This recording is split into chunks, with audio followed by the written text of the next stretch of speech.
கதவு, ஜன்னல், வீடு, அலமாரி எல்லாம் அவங்க செய்ததுதான். எல்லாம் ரோஸ்வுட்டில் பர்மாலேருந்து கொண்டாந்ததுன்னு சொல்கிறாங்க.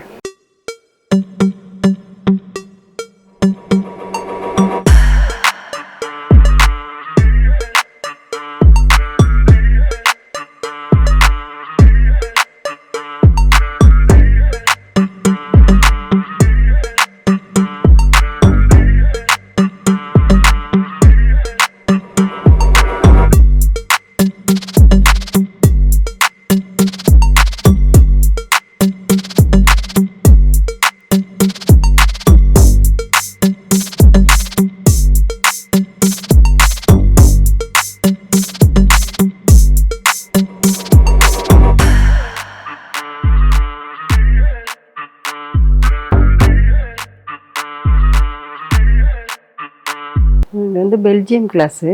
இது சில்வர் கோட்டிங்கிறது. இப்போ குழந்தைங்கள்லாம் எதாவது இது பண்ணிடக்கூடாதுங்கிறக்காண்டி கதவு வச்சு பண்ணியிருக்காங்க. இது 200 வருஷமாக அந்த வீடு கட்டினதுலேருந்தே இருக்குது.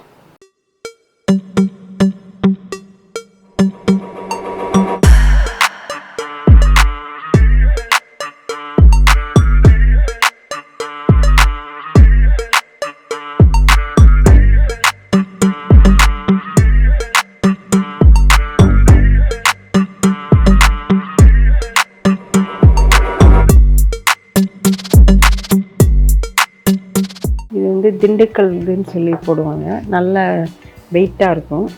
இது பொட்டகம்னு சொல்கிறது. இது சீக்ரெட் பொருள் எல்லாமே இதில் வச்சுக்கிறது. வைரம், தங்கம், வெள்ளி எல்லாமே வச்சுக்கணும். 1985 ஸ்வீடன்லேருந்து வந்தது. எடிசன் தயாரிப்பு. இது வந்து அவங்க கோயில் கட்டியிருக்காங்க, சிவன் கோயில். அங்கேருந்து எத்தனை பேர் ஆள் பார்க்குறாங்க பண்ணுறாங்கங்கிறதுக்காண்டி இங்கேருந்து பேசுகிறக்காண்டி அங்கேயும் இங்கேயும் வச்சுருந்துருக்காங்க. இது வந்து எக் பிளாஸ்ட்ரால்னு சொல்கிறது இதுக்கு பேர். இது வந்து சுண்ணாம்பு, கடுக்கா, கருப்பட்டி, முட்டை, வெள்ளைக்கறி எல்லாமே செக்கில் ஆட்டி பூசினது. இது வந்து 200 வருஷமே ஒயிட் வாஷே பண்ணலை. பண்ணாலும் ஒட்டாது. அதாவது கூலிங்காகவும் இருக்கும். இது வந்து ரைட்டிங் டேபிள். இது ஓப்பன் பண்ணி இது எல்லாமே ஃபைனான்ஸு சம்மந்தப்பட்டது. எல்லார் வீட்லேயுமே இது இருக்கும்.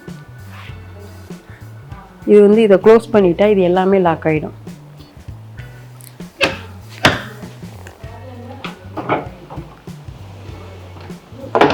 இது வந்து கல்யாண கொட்டகைன்னு பேர் இதுக்கு.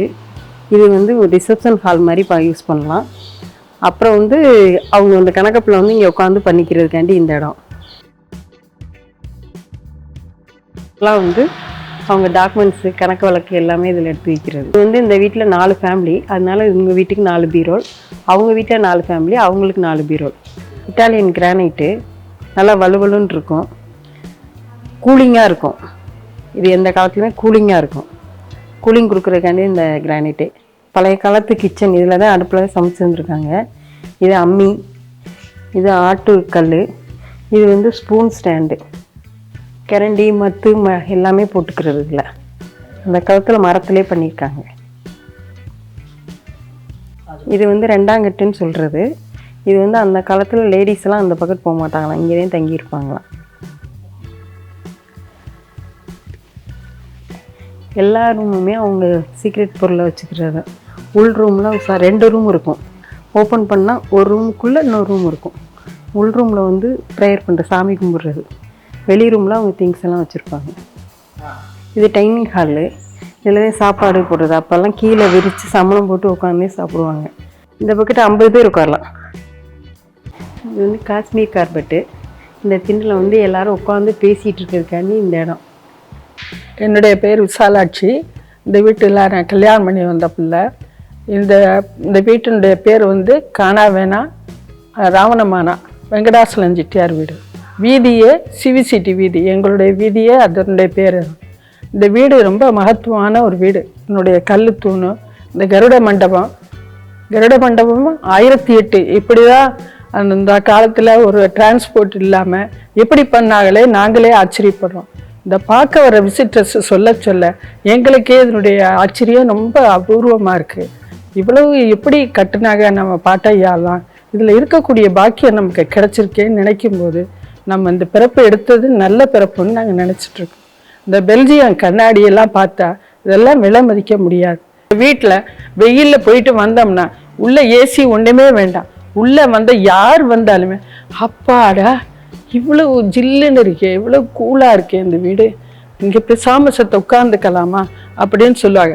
அந்த உட்கார்ந்துக்கலாம்னு சொல்லும் போதே அந்த கல்லுத்தூணுக்கு கீழே அவ்வளோ ஒரு இதுவாக இருக்கும், குழு குழுன்னு இருக்கும், இயற்கையாகவே இருக்கிறது போல இருக்கும். இப்போ இந்த காலத்தில் ஏசியெல்லாம் வைக்கிறாங்க, அதெல்லாம் ஒன்றுமே நாங்கள் இந்த வீட்டுக்கு பயன்படுத்தலை. அந்த காத்தாடியும் இந்த நடக்காத்துகளே இந்த வீட்டுக்கு இது. மழை காலத்துலேயுமே உள்ளத்தி குளிராது, மழை பெஞ்சாலும் தெரியாது, இடி இடித்தாலும் தெரியாது. வெயில் காலத்துலேயும் வெயில் எவ்வளோ கொடுமையாக இருந்தாலும் இந்த வீட்டுக்குள்ளே ஒன்றுமே தெரியாது. கல்யாணம்னா நாங்கள் எல்லாரும் ஒன்று கூடிடுவோம். அப்போ எங்களை அறியாமே சாப்பாடெல்லாம் இயற்கையாகவே நல்லா இருக்கும். தாய பிள்ளையெல்லாம் வந்தோடனே எங்களுக்கே ஒரு சந்தோஷமாக இருக்கும்.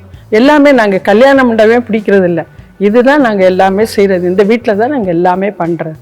எங்களுடைய கல்யாணம்னா காலையில் இட்லி, அல்வா, வடை, பொங்கல், அப்பம், தோசை, இப்படி அதுக்கு தொட்டுக்க 2-3 பண்ணும். மத்தியானம் 5 வகை காய் பண்ணி சாம்பார், ரசம், கெட்டி குழம்பு, புலவு சாதம், ஸ்வீட் வச்சு ஒரு பழம் வச்சு பரிமாறும். ஆனால் வரவேற்கிறதே ஒரு அழகாக இருக்கும். ஆம்பளை அவ்வளோ பேரும் வரவில்லை வாங்கன்னு கேட்டு சாப்பிட கூப்பிடுறது, நின்று சாப்பாடு பரிமாறுறது, இதெல்லாம் இந்த வீட்டினுடைய பரம்பரை ஒரு இது. அதுவே ரொம்ப ஆச்சரியமாக இருக்கும். எல்லாருக்குமே இந்த வீட்டுக்குள்ளே நுழையில நல்லா இருக்குது வீடு, அண்ணாந்து பார்த்து வீடு பிரமாதமாக இருக்குன்னு அவங்களை அறியாமே சொல்லக்கூடிய ஒரு வார்த்தை. 1830ஆவது வருஷம் இந்த வீடு கட்டப்பட்டது. அதுலேருந்து நாங்கள் இன்னும் ஒரு ரிப்பேர் கூட செய்யலை. ஆனால் ஒவ்வொரு இடத்துல இந்த குரங்கு உடைச்சதுனால இந்த ஓடுகளை மாற்றி இருக்கோமே ஒழிஞ்சு ஃபுல்லாக நாங்கள் ஒரு ரிப்பேரும் அதிகமான செலவு பண்ணலை. ஆனால் எங்கே விழுகுதுன்னா, ஆனால் கொத்தனாரிலுக்கே கண்டுபிடிக்க முடியல அந்த வீடு. அப்படி ஒரு அழகாக கட்டியிருக்கா. எப்படி கட்டினான்னு தெரியல, ஒரு ஆணி அடிக்க முடியல. செவரை தொட்டா அப்படி ஒரு அழகாக இருக்கு. அந்த செவருக்கு என்னென்ன போட்டாங்கன்னா கடுக்கா, செங்கல், சாந்து, சுண்ணாம்பு எல்லாம் அம்மி மாரி போட்டு அரைச்சி இந்த வீடு கட்டியிருக்காங்க. அந்த வீடு கட்டின அந்த மர ஆசாரியை பண்ண சிற்பங்களை பார்த்தா அப்படியே சில வடிவமாக எல்லாமே வீடே அமைச்சிருக்காங்க. அதுவே பெரிய ஆச்சரியமாக இருக்கு. அதுக்கு பாட்டையா அவ்வளோ பேருக்கு இடம் ஒதுக்கி கொடுத்து, வீடெல்லாம் கொடுத்து, அவங்களுக்கு சாப்பாடெல்லாம் கொடுத்து ரொம்ப பராமரித்து அந்த குடும்பங்களை மேலாக்கி வந்திருக்காங்க. அந்த கட்டின போதே இந்த ஊஞ்சல்லாம் கட்டினது. நாங்கள் எதுவுமே பண்ணலை, ஐயா பாட்டையா பண்ணி வச்சது தான். கதவு, ஜன்னல், வீடு, அலமாரி எல்லாம் அவங்க செய்தது தான். எல்லாம் ரோஸ்வுட்டில் பர்மாலேருந்து கொண்டாந்ததுன்னு சொல்கிறாங்க.